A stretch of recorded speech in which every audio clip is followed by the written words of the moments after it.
चंद्रपुर के लोहारा क्षेत्र में वन विभाग ने बड़ी कार्रवाई करते हुए 4 बाघ नाखूनों के साथ 2 आरोपियों को गिरफ्तार किया है।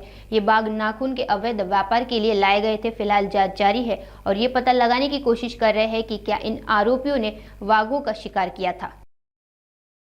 दिनांक 30 डिसेंबर रोजी सायंकाळी गुप्त माहितीच्या आधारे वन विभाग चंद्रपूर मुख्य वनसंरक्षक जितेंद्र रामगावकर सर यांच्या मार्गदर्शनाखाली एक टीम गठीत करण्यात आली होती।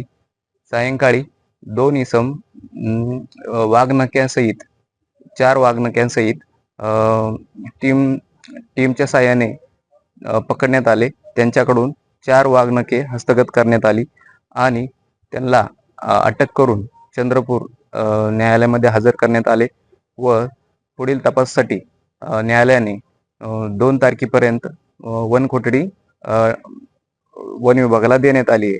पुढील तपास करण्यासाठी वन परिक्षेत्र अधिकारी चंद्रपूर व वन विभाग चंद्रपूर हे कार्यरत राहणार आहेत। वाघाची शिकार कुठे केली, वाघ मारलाच का, अजून किती लोक त्यामध्ये इन्व्हॉल्व आहेत ते पुढील तपासामध्ये सिद्ध होणार आहे।